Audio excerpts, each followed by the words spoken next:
Hi guys, in today's how-to video I want to talk about 3 essential stage strategies which are applicable to most training and match stages. One of the most important aspects that I really appreciate about practical shooting sport in IPSC and USPSA is the fact that there's a huge amount of information out there that is constantly changing, constantly evolving, but also becoming more and more available to the average practical shooter anywhere in the world.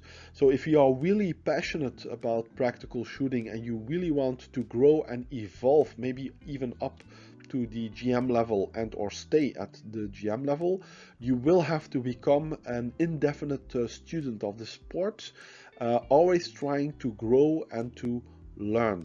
So within that context, over the past couple of months, I've been studying a whole range of stage strategies, and I've been trying to boil them down to 3 essential stage strategies, which I actually also use in my day-to-day training as well as the previous matches and the upcoming matches. So I boiled it down to 3 essential stage strategies which serve as a good solid foundation to build your stage plan on.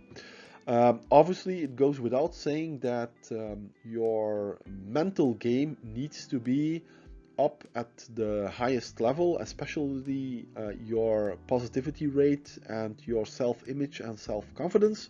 For that, I refer to another video made on mental aspects and the different books that I already read and that you can find a lot of information on also on my YouTube channel and on other great third-party websites.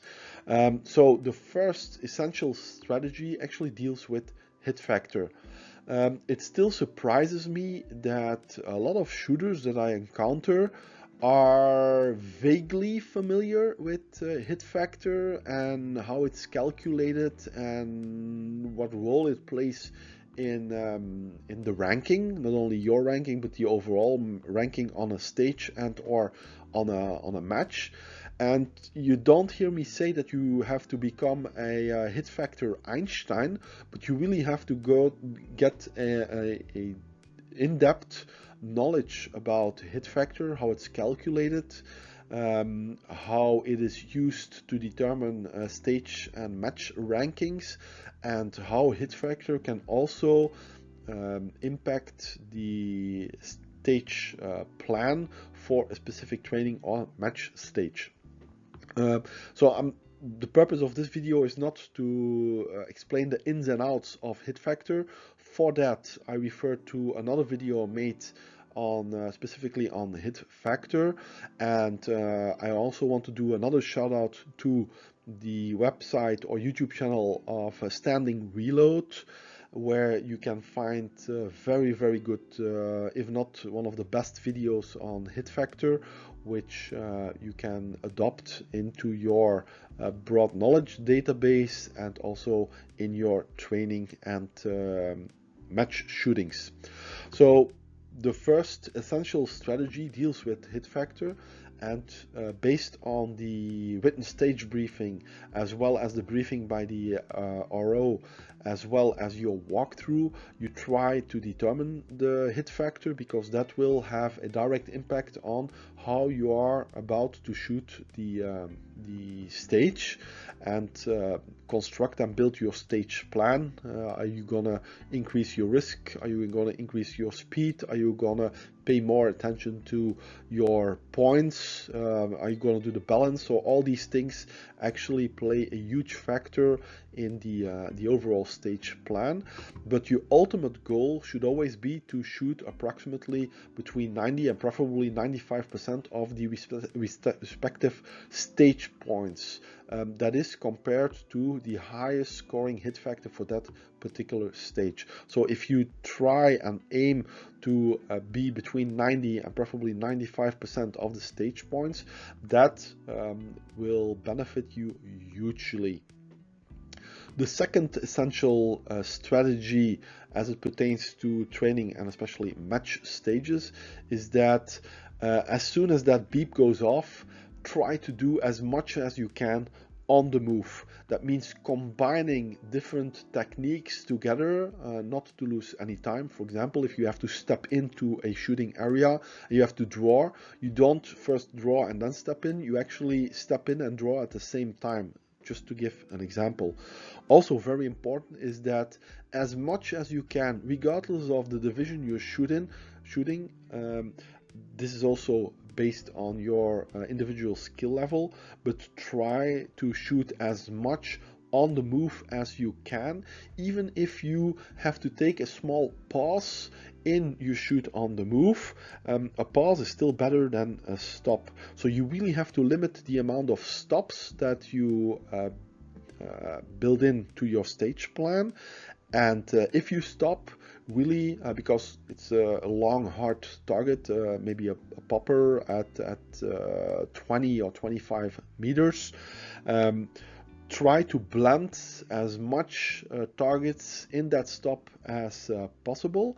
And also very important is, as much as you can, shoot in and shoot out of different shooting positions, because you actually gain valuable fractions of seconds and then seconds at the end of your stage for that particular stage if you shoot in and out of positions, either soft or hard. I also refer to my YouTube channel for more information on these different techniques. The third essential stage strategy to build your stage plan on is try as much as you can to acquire and transition fast in between single targets or multiple targets or target arrays. This will also have a significant impact on your overall stage time. Here it's very important to get your gun up as much as you can. Make sure that even before you see the different targets, for example around a barricade or wall, that your gun is already up and that you know where you actually have to aim on a specific target, and actually on every single target, to increase your stage time. And then also, as far as transitioning is concerned, besides getting the gun up as soon as you can, make sure that your eyes transition to a specific point on a target, and then as soon as you fire the second round in the alpha zone of the target, that you don't take a third side picture, but you do a bump transition, moving your gun in the recoil to another target, where your eyes are already focused on the center of that specific target, the point that you identified, to again fire your shots on them, and then again transition your eyes to either the next target array, or the direction that you need to go. And on this, I want to briefly touch on fast splits. Fast splits in hitting targets actually looks very cool. And if you're at a very high level and your splits are very good and your points are very good, I would say good for you. But for most shooters, you do not really gain that much time on shooting fast splits on targets or target arrays.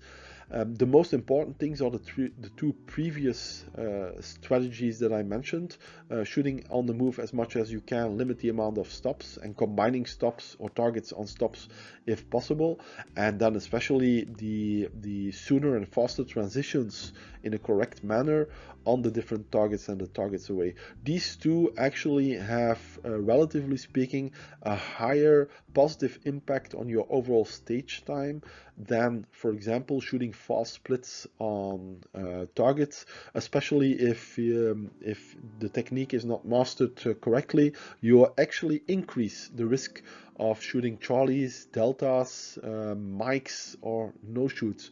So fast splits is one of the very last things that you can train on in the future, but the first things that you really have to master and consider in your specific stage are shooting on the move and doing sooner and faster transitions in between different targets.